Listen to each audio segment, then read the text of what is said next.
After Sarah's disappearance, Layla found herself alone in an almost deserted house. The mysterious doll still haunted her, and the doctor with pitch-black eyes appeared in her nightmares every night. In her despair, she decided to search for Khalid, the only survivor left, who had vanished after attempting to destroy the doll. Her only clue was an old map she'd found in the basement room of the hospital, a map leading to a forest shrouded in a terrifying legend. On her way to the forest, Layla met Yasser, an eccentric young man who claimed to have survived an encounter with the doctor years earlier. He warned her, "The forest isn't just trees. There's something living there. Something tall and faceless that hunts anyone who tries to uncover the hospital's secrets." But Layla, determined to save her friends, ignored his warnings and pressed on. The forest was dense, its tangled branches blotting out the moonlight. Layla carried a flashlight and a small camera to document everything. Suddenly, she heard rustling behind her. When she turned, she saw a long shadow moving between the trees, taller than any human. "Khalid," she called out, her voice trembling. But the shadow vanished, leaving behind a strange symbol carved into a tree trunk, the same symbol she'd seen in the doctor's room at the hospital. As she ventured deeper, she noticed a crumbling shack amidst the trees. Inside, she found a room filled with torn dolls and drawings depicting sinister rituals. On the wall was an old photo of the doctor with a group of children, one of whom looked exactly like the doll. Suddenly, footsteps echoed outside. Layla hid behind the door and watched as the tall, faceless figure entered the shack, carrying a corpse. Khalid's corpse. Layla nearly screamed in horror, but covered her mouth. The figure began cutting Khalid's body with a rusty knife, eerie whispers escaping where its mouth should be. Suddenly, Layla's phone vibrated, a loud ringtone revealing her location. The creature snapped toward her with unnatural speed and chased her through the forest. Layla ran blindly as the shadow closed in, until she stumbled into a dark pit. At the bottom, she found a tunnel leading to an underground cellar. Inside, she discovered a room filled with rusted cages and human bones. On the wall, a message was scrawled in blood.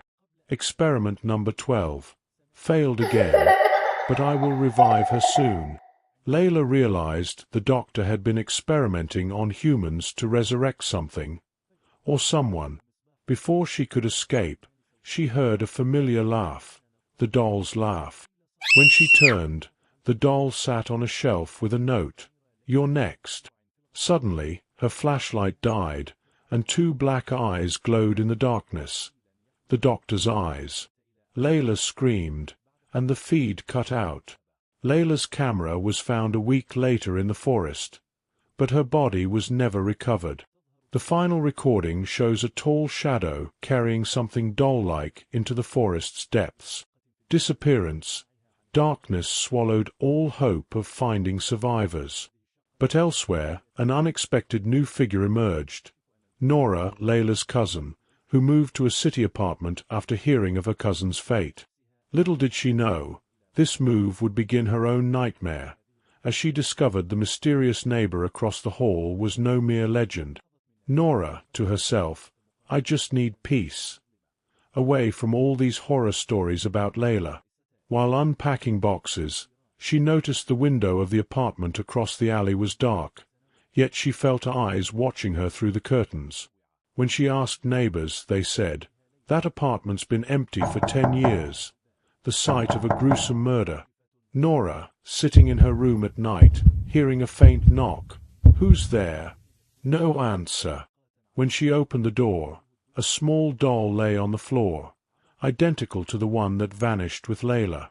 On its back, written in blood, "Welcome home." Suddenly, the lights went out, and a tall shadow of a man in a lab coat appeared outside her window, though the window was nailed shut from the inside. Nora, visiting the landlord. Landlord, fearfully, "Don't meddle." The neighbor you see isn't alive. He's the ghost of the doctor who killed his family here before taking his own life. But Nora refused to believe it. Returning, she broke into the apartment across the hall.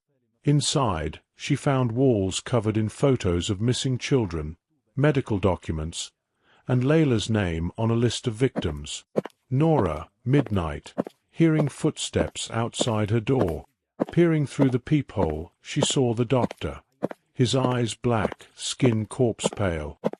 He whispered hoarsely, "You're next." Nora fled to her room and locked the door, but the doll awaited her on the bed, its eyes now open and oozing black blood. "Nora," sobbing, "what do you want from me?" The doll pointed to the mirror, where the doctor's reflection loomed behind her.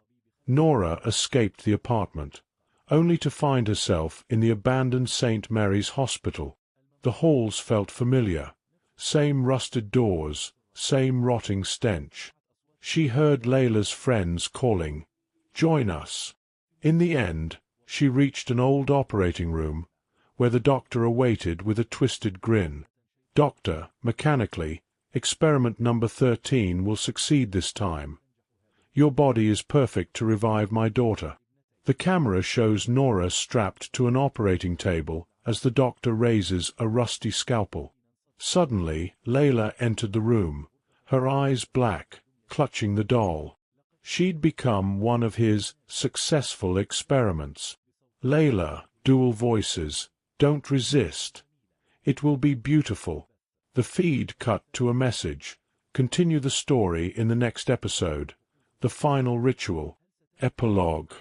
Will the doctor's 13th experiment succeed? What fate awaits Nora and Layla? Can anyone escape the shadows of the past? Many horrors await in the next episode.